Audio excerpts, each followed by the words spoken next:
Welcome again online class through video, and the topic is Rowlatt Act, Rowlatt Satyagraha and Jallianwala Bagh related to the history of class 10.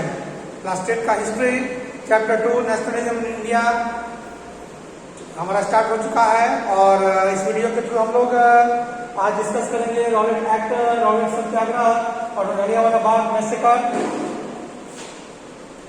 Jallianwala Bagh हत्याकांड, Rowlatt सत्याग्रह 6 अप्रैल 1919 और जलियांवाला बाग 13 अप्रैल 1990। ये date important है, इसको आपको revise भी करना है और बार बार इसको समझना है। टॉपिक को रॉलेट एक्ट को कल भी डिस्कशन हुआ कि यह एक ऐसा एक्ट था जिसके तहत विदाउट कोर्ट ट्रायल 2 ईयर इम्प्राइजनमेंट हो जाता, 2 साल की सजा, इसलिए इसे ब्लैक एक्ट कहा जाता था।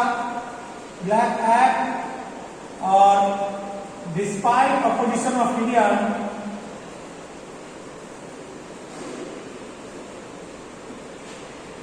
Indian members, it was passed through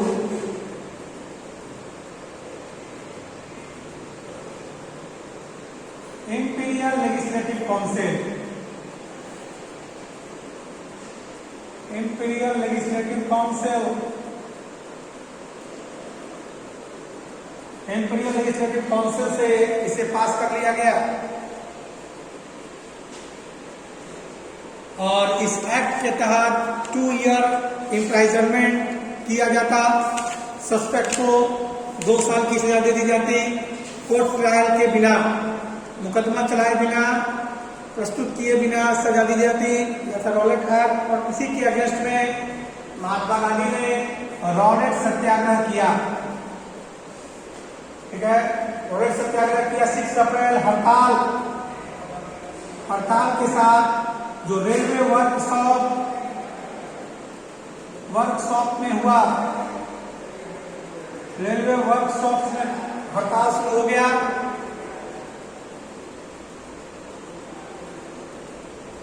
and shops were closed down.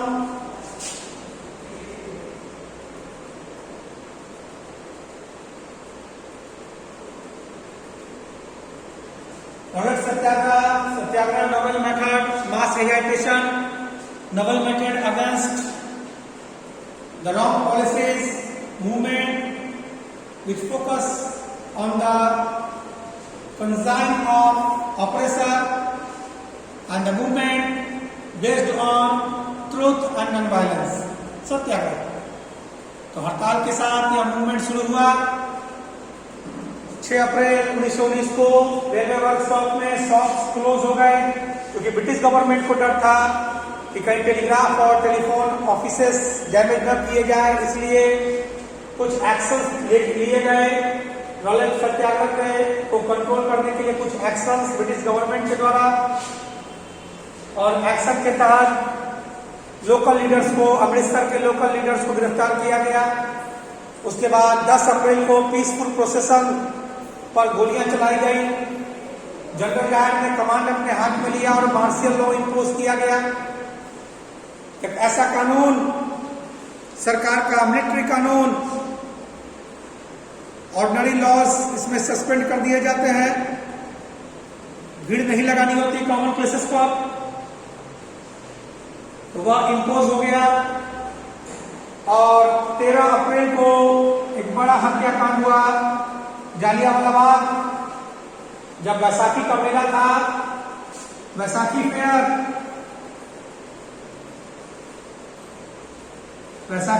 था, लोग इकट्ठा हो गए जलियांवाला बाग में और बैसाखी फेयर के साथ जो है सभा अगेंस्ट रॉलेट एक्ट के अगेंस्ट सभा भी हो रही थी और बैसाखी का मेला था, बच्चे बूढ़े जवान उस मेले में मौजूद थे। जनरल डायर वहां पहुंचा और उसने उन निर्दोष लोगों पर गोलियां चला दी।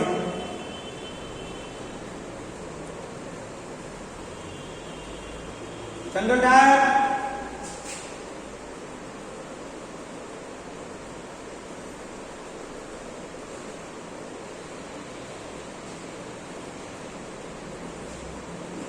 General Dyer ordered firing on peaceful people.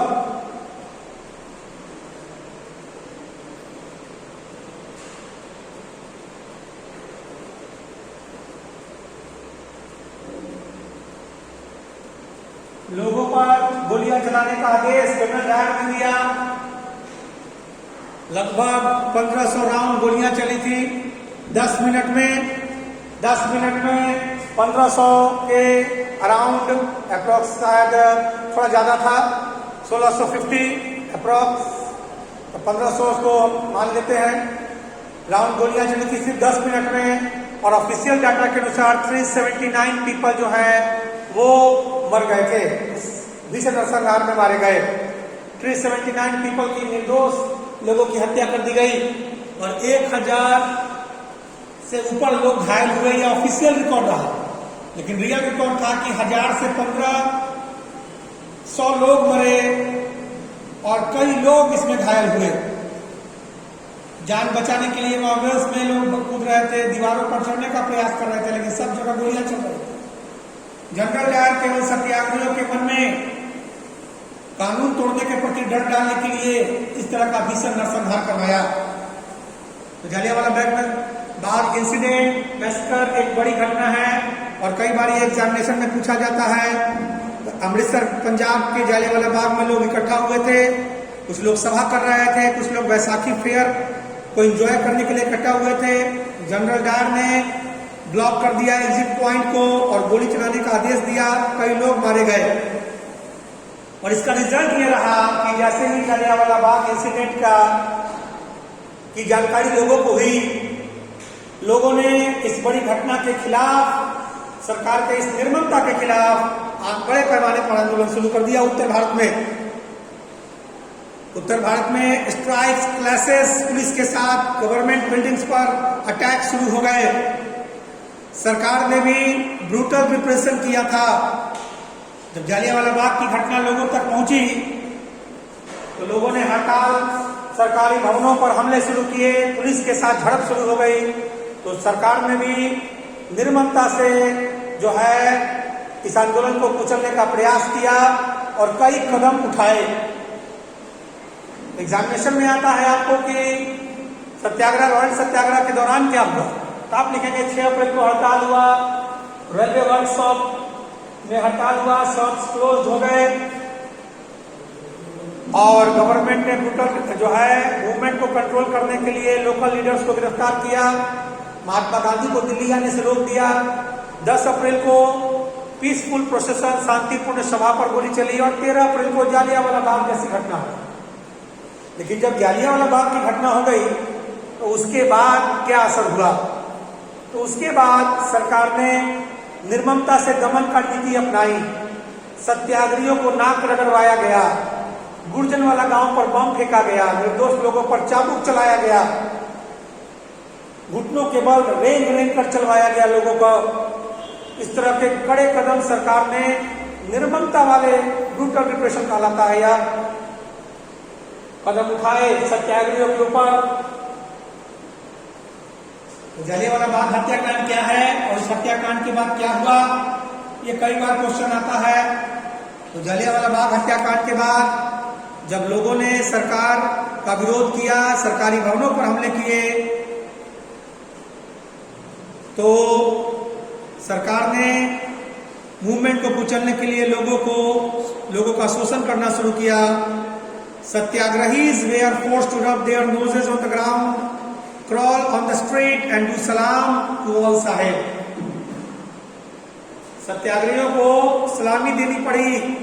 गुर्जनवाला गांव में बम फेंका गया और चारों ओर वायलेंस देखकर महात्मा गांधी ने अपना रॉयल सत्याग्रह वापस ले लिया। वायलेंस इतना बढ़ चुका था और महात्मा गांधी का बेसी था नॉन वायलेंस। तो वायलेंस को देखते हुए महात्मा गांधी ने अपना रॉलेट सत्याग्रह वापस ले लिया और प्लानिंग किया कि जो लिमिटेशंस है, जो कमियां रह गई हैं, उनको दूर करके फिर से एक नेशन वाइड मूवमेंट शुरू किया गया। जब महात्मा गांधी का प्लानिंग था तो आपका तीनों टॉपिक, ये रॉलेट सत्याग्रह क्या है, रॉलेट सत्याग्रह में क्या क्या हुआ, जलियांवाला बाग में क्या क्या था, रॉलेट एक्ट क्या था, रॉलेट एक्ट को आप एक्सप्लेन करेंगे। उसके बाद रॉलेट सत्याग्रह को एक्सप्लेन करेंगे, जालियांवाला बाग को एक्सप्लेन करेंगे और इंसिडेंट आफ्टर जालियांवाला बाग, वो घटनाएं जो जालियांवाला बाग हत्याकांड के बाद हुई उसको एक्सप्लेन करेंगे आप। कुछ टॉपिक्स हैं उसको आप एक्सप्लेन करेंगे अपने बुक के हेल्प से। हम आ जाते हैं नेक्स्ट टॉपिक्स पर। क्योंकि कुछ कमियां थी जो महात्मा गांधी ने ऑब्जर्व किया था, रॉलेट सत्याग्रह की कुछ कमियां उनको दूर करना चाहते थे महात्मा गांधी, ठीक है। Limitation of Rowlatt Satyagraha,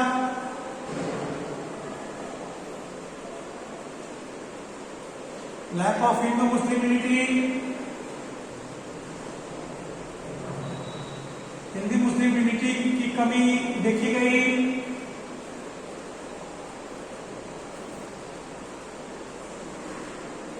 information about movement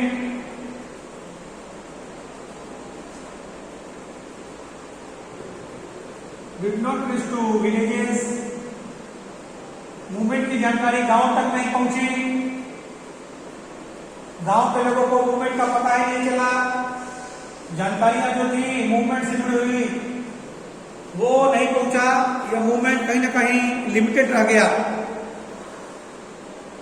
इसलिए महात्मा गांधी चाहते थे जो कमियां हैं, जो हिंदू मुस्लिम यूनिटी की कमी देखी गई उसको लाया जाए, मूवमेंट का इंफॉर्मेशन गांव तक पहुंचाया जाए, ठीक है।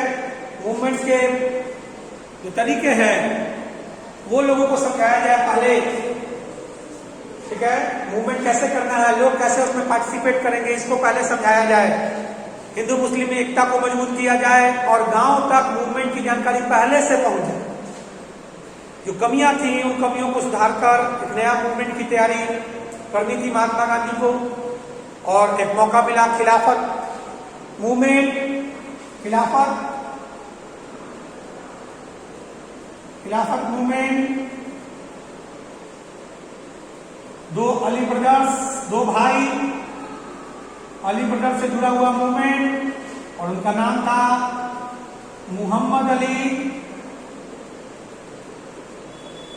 एंड शौकत अली।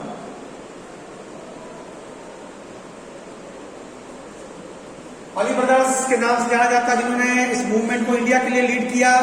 हालांकि सलीमुल्लाह खान ने कमेटी का निर्माण किया था बॉम्बे में, और मुस्लिम लीडर मोहम्मद अली और शौकत अली महात्मा गांधी से चर्चा करने पहुंचे थे एक मास एक्शन के लिए खिलाफत इशू पर। खिलाफत मूवमेंट, खिलाफत आंदोलन, आखिर जो खलीफा थे, जो इस्लामिक धर्मगुरु माने जाते हैं, उनके साथ जो है कठोर संधि की गई थी, और वो खलीफा ओटोमान एम्पायर के राजा थे और इस्लामिक वर्ल्ड के स्पिरिचुअल हेड माने जाते थे, धर्मगुरु। उनके साथ कठोर संधि की गई थी। इसी के खिलाफ जो है खिलाफत कमेटी बनी थी, और युवा नेता मोहम्मद अली और शौकत अली महात्मा गांधी से मिलकर एक बड़ा मूवमेंट अंग्रेजों के खिलाफ करना चाहते थे खिलाफत इशू पर। तो खिलाफत इशू खलीफा से जुड़ा हुआ था, जिनके साथ हॉर्स पीस ट्रेटी की गई थी, ठीक है। खिलाफत मूवमेंट इशू क्या था?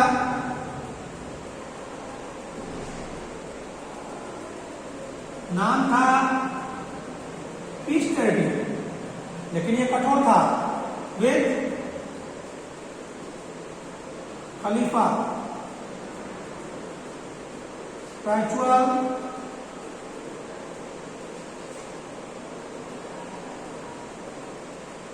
head of Muslim, spiritual head of Muslim,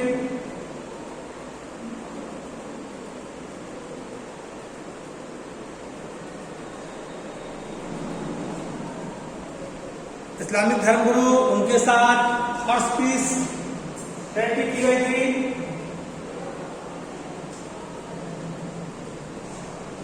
और इसी वजह से खिलाफत कमेटी बना था और मोहम्मद अली शौकत अली महात्मा गांधी से डिस्कस करने गए थे इसी इशू पर एक मूवमेंट करने के लिए।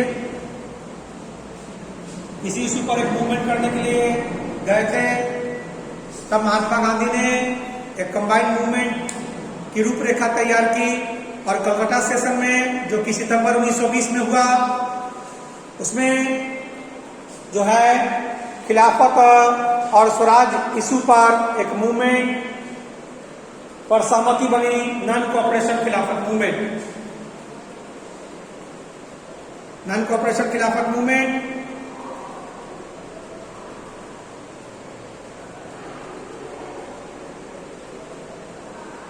खिलाफत मूवमेंट का इशू हॉर्स पीस टेरिटी, हॉर्स पीस टेरिटी खिलाफत इशू,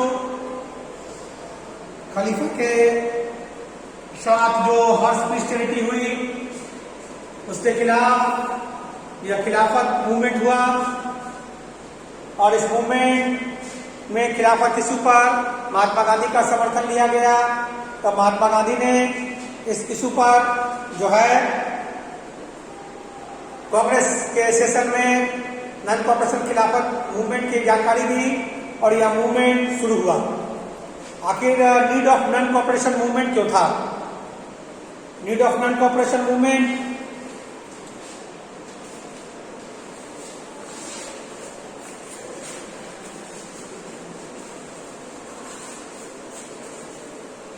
आप लोग नोट्स प्रिपेयर जरूर कीजिए, नोट्स जरूरी है। Need of non cooperation movement, need of non cooperation movement. Non cooperation movement की आवश्यकता क्यों थी? तो गांधी जी ने अपने famous book, Gandhi ji famous book, इसका नाम था हिंद स्वराज, जो 1909 में छपा था। हिंद स्वराज में महात्मा गांधी ने कहा था कि इंडियंस के हेल्प पर ही ब्रिटिशर्स का शासन जो है वो यहाँ है। अगर इंडियन अपना समर्थन ले ले तो ब्रिटिशर का शासन जल्द ही खत्म हो जाएगा। हिंद स्वराज में महात्मा गांधी ने अपने विजन की चर्चा की थी और घोषित किया था कि ब्रिटिश शासन भारत में केवल भारतीयों के समर्थन पर है। अगर भारतीय अपना समर्थन ले ले, अपना समर्थन न दे तो भारत में ब्रिटिश शासन जो है खत्म हो जाएगा 1 साल के भीतर और स्वराज आ जाएगा। ठीक है। हिंद स्वराज में महात्मा गांधी ने फोकस क्या किया था? Focus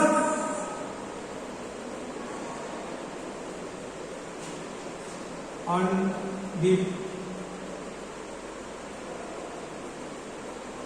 focus on the British rule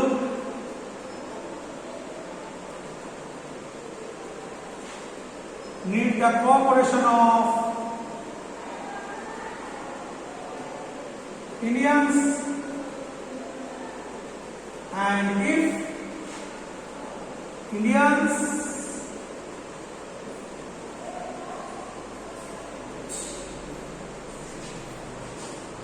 refused to support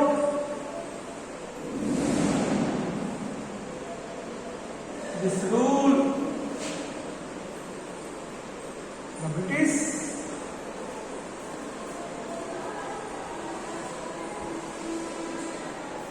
would collapse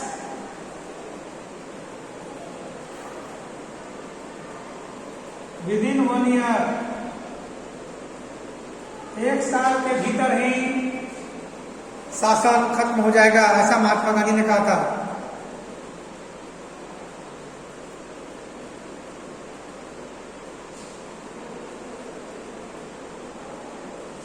और स्वराज आ जाएगा। इसी वजह से महात्मा गांधी अपने मूवमेंट में नॉन कोऑपरेशन चाहते थे। किसी तरह से ब्रिटिशर्स को कोई सपोर्ट न मिले, उनका पूरी तरह से बाइकआउट हो, और जैसे ही उनका बाइकआउट होगा वैसे ही उनका एडमिनिस्ट्रेशन बर्बाद होगा, उनका रूल चौपट होगा और उनका शासन खत्म हो जाए, ये महात्मा गांधी चाहते थे। इसलिए उन्होंने नॉन कॉपरेशन पर फोकस किया। गांधी जी की फेमस पुस्तक हिंदू स्वराज, इसमें उन्होंने फोकस किया था कि ब्रिटिश रूल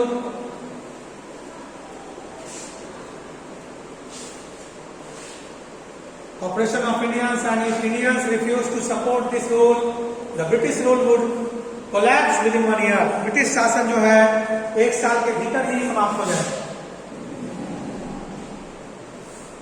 1 साल के भीतर ही समाप्त हो जाएगा।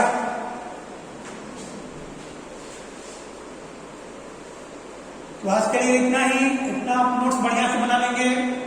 नीड ऑफ नॉन कॉपरेशन, खिलाफत इशू, जलियांवाला बाग इंसिडेंट, इन सब पर आपका नोट कंप्लीट हो जाना चाहिए। Okay, have a nice day.